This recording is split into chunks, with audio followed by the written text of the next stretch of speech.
अस्सलामुअलैकुम औसाफ, आपको बहुत बहुत मुबारक हो। इमरान रियाज ख़ान के ख़िलाफ़ जो एक ना ख़त्म होने वाली इंतकामी कार्रवाइयों का सिलसिला है उसकी ज़ुबान बंदी के लिए उसमें इन्होंने, आप जानते हैं कि एक दहशत गर्दी के केस का भी इजाफ़ा किया। ये इंतहाई बेशर्माना किस्म का, मतलब सारे ही केस एक से बढ़कर एक बेहयाना और बेशर्माना किस्म के थे, लेकिन किसी इतने प्रोमिनेंट आदमी को पाकिस्तान के, जिसने कभी चिड़ी भी नहीं मारी, और उसको आप जो है वो दहशतगर्द जो है वो करार देने के लिए अदालतों से रजू कर लें और उसको दहशतगर्दी जैसे घटिया और फजूल तरीन मुकदमात में इम्प्लिकेट कर लें, तो उसमें इमरान रियाज की कल बेल जो है वो कॉम्प्रीहेंसिवली हमारी साइड से आर्गूमेंट्स हुए थे। अदालत ने आज एक मौका दिया था प्रोसिक्यूटर को और ये कहा कि आप रिकॉर्ड पढ़ें और सिर्फ ये एक बात बता दें कि किस बुनियाद और जवाज़ पर इमरान रियाज को इस केस में आपने शामिल किया है। तो प्रोसिक्यूटर जो है रिकॉर्ड पढ़ने के बाद कोई भी प्रिंसिपल्स ऑफ कॉमन सेंस या प्रिंसिपल्स ऑफ लॉजिक या फैक्ट्स की बेसिस पे या जो वो मटीरियल मौजूद था गवाहों की बयानात की रोशनी में अदालत को ज़र्रा बराबर भी मुतमईन करने में कामयाब नहीं हुए, जिस पे अदालत ने ये कहा कि आपने इंतहाई ज़्यादती की है इमरान रियाज के साथ कि आप उसको इस तरह के केसेस में सिर्फ वाज़े नज़र आ रहा है कि इंतकामी कार्रवाइयों के सिलसिले में ही आप उसको नामज़द कर रहे हैं, इसकी कोई ठोस या मेरिट पे बुनियाद किसी सूरत भी ना बनती है। तो अल्लाह का शुक्र है मुख्तसर दलाइल थे प्रोसिक्यूटर के जिसमें वो मुतमईन नहीं कर सके अदालत को, और अदालत ने फ़ौरन ओपन कोर्ट में जो है वो अपने ऑर्डर को अनाउंस कर दिया और ज़मानत मंजूर कर ली है। आज रिहाई हो जाएगी इंशाल्लाह बारिक व ताला। उम्मीद मैं करता हूँ कि वो तमाम अरबाब इख्तियार जिनको अभी तक यही अकल नहीं आ रही कि इमरान रियाज जैसे शख्स को आप दलाइल से, अपनी गुफ्तगू से, अपनी इंगेजमेंट से तो आप उसको किसी हद तक कन्विंस कर सकते हैं, लेकिन ये जो मेथड ऑफ हरासमेंट है, मेथड ऑफ कोअर्जन है और जो मेथड ऑफ प्रेशराइजिंग टैक्टिक्स हैं, यानी कि गैर ज़रूरी तौर पर उसको नट्स एंड बोल्ट्स टाइट करना, स्क्रू करना और जानबूझ के इस तरह के घटिया किस्म के मुकदमात में शामिल करने की बुनियाद पर आप इमरान रियाज का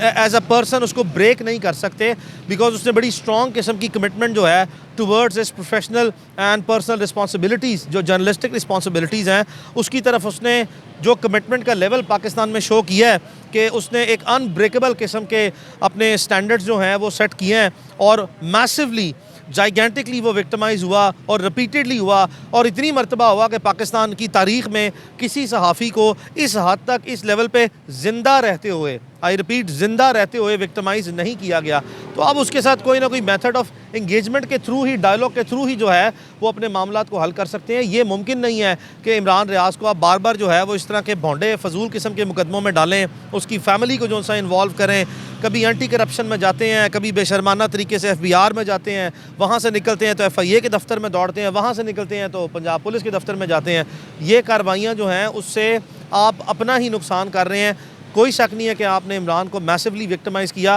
लेकिन उसकी जो अभी तक कमिटमेंट है उसको वो स्ट्रांगली होल्ड कर रहा है। अच्छा, अभी उन्हें किसी और मामलात में हरेस ना किया जाए, किसी और केस में गिरफ्तार ना कर लिया जाए, उसकी कोई बुला लिया आपने स्ट्रेटजी? हाँ, उस पर हाई कोर्ट में मैंने आपको कहा था कि ऑलरेडी हमने एक पटिशन फाइल की है जिस पे हाई कोर्ट ने रिपोर्ट मंगवाई हुई है। तो हमें खदशा आज इस वक्त जब हम आपसे बात कर रहे हैं तब अभी भी मौजूद है,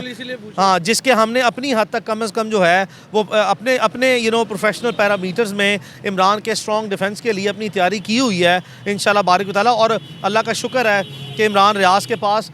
उसके ऐसे दोस्त हैं जिनके जो प्रोफेशनल रिसोर्सेज हैं वो हमेशा से उसकी डिस्पोजल पे थे और जब तक हमारी ज़िंदगी है उसकी डिस्पोजल पे रहेंगे, और इंशाल्लाह वो इस हद तक जो हैं वो काबिल हैं कि आपने देखा, और इतने ज़्यादा हैं उसके पास प्रोफेशनल लीगल रिसोर्सेज भी, अल्लाह का शुक्र है इस हद तक ज़्यादा हैं कि अल्लाह ना करे ज़िंदगी में, खुदा न खास्ता अल्लाह कभी ना करे कि उसको कभी भी जो है वो उन वसाइल को, पेशा वराना वसाइल को इस्तेमाल करने की ज़रूरत पेश आए। लेकिन अब जहाँ तक ये सवाल है कि कोई उसको इस तरीके से जो है वो विक्टिमाइज़ करेगा और उसका साथ देने वाले लोग कम होंगे, ये कम नहीं होंगे, ये ज़्यादा ही होंगे, तो उसका बंदोबस्त हमने इंशाल्लाह जो है वो कोशिश की है कि कर लिया हुआ है। अच्छा, आपने बड़ी मेहनत और खुश उसलूबी से ये केस लड़ा, बड़े स्ट्रॉन्ग दलाइल दिए, बड़ा तगड़े किस्म से ये केस लड़ा और आप माशाल्लाह कामयाब भी हुए। कितना मुश्किल था इस सारी जद्दोजहद में इमरान रियाज खान के साथ खड़े होना? थैंक यू साफ। बेसिकली देखें,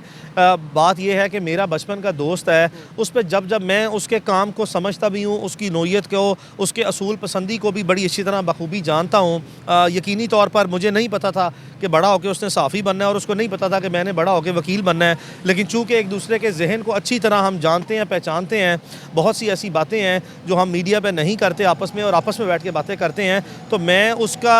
ये सारे जितनी भी जद्दोजहद रही है और इस सिलसिले में उसके साथ हमेशा से ही जो है वो as a shadow, as a brother जो है वो मौजूद था। और यकीनन मैं समझता हूँ कि उसकी जो भी आवाज़ है वो पाकिस्तान की यकीनन सबसे मौसर आवाज़ है, और वो जब तक पाकिस्तान में अवामी हकूक़ के लिए, इंसानी हकूक़ के लिए और इंतज़ामी मैल प्रैक्टिसेस के ख़िलाफ़, और जो इंतज़ामी सतह पर पाकिस्तान में आम शहरियों के हकूक़ को सप्रेस करने के लिए जो लोग भी इंतज़ामिया में बैठ के अपने इख्तियारात का नाजायज़ इस्तेमाल करते हैं, जब इमरान रियाज़ जिस सतह पर जो है वो उनके ख़िलाफ़ आवाज़ मौसर तरीन उठाता रहेगा, इमरान यकीन रखे कि मैं हमेशा उसके साथ इन मामलात में रहूँगा। सियासी हुकूमतें सियासतदानों के खिलाफ कार्रवाइयाँ करती आई हैं, लेकिन एक सहाफ़ी से इतना खौफ क्यों? सहाफ़ी से वाज़े तौर पर खौफ इसलिए कि वो पाकिस्तान की यकीनन सबसे मौसर आवाज़ है। उसकी आवाज़ सियासतदानों के लिए एक बहुत बड़ा जोन सा है वज़न रखती है। इससे वो ख़तरा महसूस करते हैं कि उनके जो नाजायज़ धंधे हैं और उनके इख्तियारात का नाजायज़ इस्तेमाल एक्सपोज़ होगा, इसी वजह से वो यकीनन ये कार्रवाइयाँ करते हैं। जी, थैंक यू सर।